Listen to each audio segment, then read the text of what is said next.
जय श्री राधे। रामायण में बड़ी बड़ी शक्तियों के बारे में आपको जानकारी मिल रही है और जानते चले आ रहे हैं। कभी रावण का आख्यान, कभी विभीषण का आख्यान, कभी राम लक्ष्मण का, कभी हनुमान जी का वर्णन। सारे वेद पुराणों रामायणों इनका अध्ययन आप करते रहते हैं। आज हम आपको ऐसे शक्तिशाली शक्ति को आज हम प्रकट कर रहे हैं। जामंत का जन्म कहाँ हुआ? अभी तक आप लोग हर जन्म वंशावली को पढ़ते आए, पढ़ाते आए, लेकिन आपको ये मालूम होना चाहिए कि जामंत जी का जन्म कहाँ हुआ है। और लोग तो ये भी बताते हैं कि जामंत जी आज भी जीवित हैं। अगर वो आज जीवित हैं तो फिर वो कहाँ हैं, किस हाल में हैं, हम आपको तो मालूम नहीं है। और ये बताते हैं कि जामंत जी का जब जन्म हुआ था उस समय ये संसार शून्य था। संसार कैसा था? एक शून्य था। और इसी शून्य संसार में भगवान के विष्णु के कानों से दो दैत्यों ने जन्म लिया। मधुकीटक ये भगवान के कानों से पैदा हुए हैं। ब्रह्मदेव से इन्हें शक्ति प्राप्त हुई। जब ये सारा काम हुआ मधुकीटक को, उसके बाद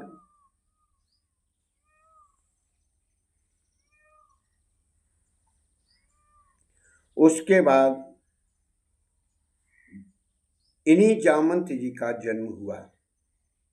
और जामंत जी का जन्म ब्रह्मा के पसीने से हुआ। किससे हुआ? ब्रह्मा के पसीने से। जब ब्रह्मा के पसीने से इनका जन्म हुआ और ये विष्णु भगवान के परम भक्त हुए। ये जामंत जी विष्णु भगवान के परम भक्त हुए। और कितने ये बलशाली हैं। ये पृथ्वी पवन से तेज चलने वाले हैं। उनके पैर का नाखून मेरु पर्वत पर जब लगा तो उन्होंने इस पृथ्वी पर इतना वो किया क्रोध की अपनी घमंड के हिसाब से 3 क्षण में पूरी परिक्रमा की। 52 भगवान की इन पर कृपा हुई और कहा कि तुम वृद्ध हो जाओगे लेकिन तुम्हारी उम्र बढ़ती जाएगी, क्योंकि जब आप जवान हो तब 3 क्षण में पूरा परिक्रमा कर लेते हो इस ब्रह्मांड का। तो हम आपको ये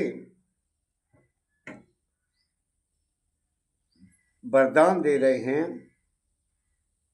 कि तुम वृद्ध हो जाओ, श्राप कर रहे हैं। और लेकिन जो तुम्हारी उम्र है वो समय तुम्हारा बढ़ता जाएगा। यही महाराज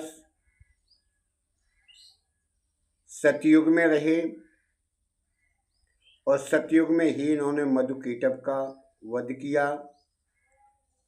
और सतयुग में मधुकीटक का वध करने के बाद में ये त्रेता में भी रहे। त्रेता में अयोध्या में जन्मे प्रभु श्री राम के सहयोगी मंत्री बने, सलाहकार बने, जिन्होंने अपनी विद्वानता के द्वारा इस रामायण का संचालन करवाया। द्वापर, त्रेता के बाद द्वापर आए। द्वापर में भी ये रहे और भगवान कृष्ण का साथ दिया। इनकी पुत्री जामंती भगवान कृष्ण को दी गई। तो ये भी यहाँ पर रहे और प्रमाण मिलता है कि ये जामंत जी कलयुग के अंत तक रहेंगे और जब नए युग का निर्माण होगा तब ये अपने शरीर को पूर्ण करेंगे। अब ये कलयुग में भी रहेंगे। तो इसके बाद ये बताया कुछ प्रमाण तो मिले हैं इस कलयुग में भी। उत्तर प्रदेश के बरेली के पास एक जामगढ़ गांव है। जामगढ़ गांव में एक गुफा में ये जामंती जी रहे, जहाँ जिन्होंने गणेश जी की पूजा की। पूजा अर्चना वंदना करने के बाद अब वहाँ पर अवशेष मिले। वहाँ मिला क्या, कैसे पता चला कि ये बरेली गांव के जामगढ़ गांव में रहे हैं?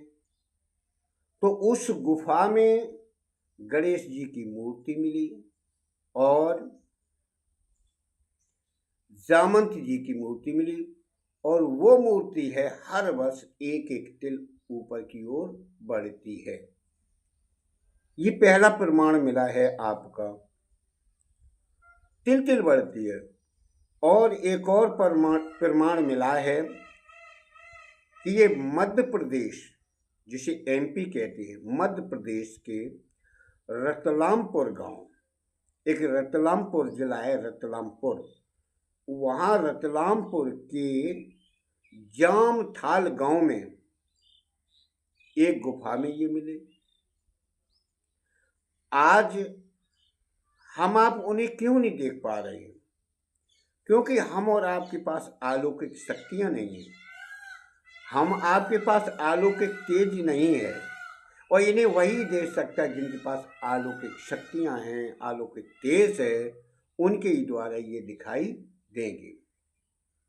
योग शक्ति वाला व्यक्ति देख सकता है। दिव्य शरीर के लिए दिव्य दृष्टि की आवश्यकता है, ध्यान की आवश्यकता है।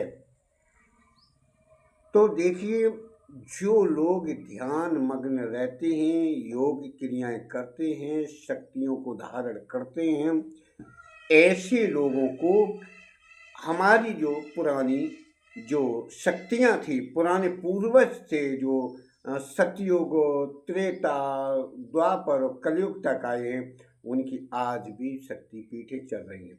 देखिए, पहले वेद मंत्र थे, पहले मंत्र शक्ति चलती थी, आज साइंस चल रही है। आप देख रहे हैं जो आज साइंस बन के तैयार हुई है, मशीनरी युग बन के हुआ है, ये सब पहले मंत्र शक्ति थी। पहले हमारे भगवान स्वरूप बदलते थे, कभी सूक्ष्म हो जाते हैं, कभी लंबा आकार बना लेते, कभी लुप्त हो जाते थे। ये मंत्र शक्तियाँ थी, पहले की शक्तियाँ। लेकिन आज भी अगर लोग मंत्र शक्तियों को जगा ले तो उसका आज भी वही स्वरूप बनेगा। तो आज हम आपको बस यही बताने आए हैं कि भैया, शक्ति आज भी है, परमात्मा आज भी है। देखिए, स्मृति और विस्मृति को पहचानिए। स्मृति में ही सब कुछ रखा है और विस्मृति में कुछ नहीं रखा है। स्मृति का सिर्फ काम होता है ध्यान करना, और उस परमपिता परमात्मा को ध्यान करो जो परमात्मा हम और आपको दिखाई नहीं देता है, निर्विकार है, जिसका कोई आकार नहीं, जिसका कोई रूप नहीं है, लेकिन वो अनजन्मा है, वो कभी जन्म लेता ही नहीं है। उसी भी ध्यान रखो, उसी की माया है। लेकिन हम आपको जो दिखाई दे रहा है, जो कुछ हम कर रहे हैं, वो हमारे शरीर का अभिमान है। क्या है? इस शरीर का अभिमान है। तो हम आपको अभिमान त्याग करके, नम्र भाव बन करके एक दूसरे को सहयोग करें, कंधे से कंधा लगाएं।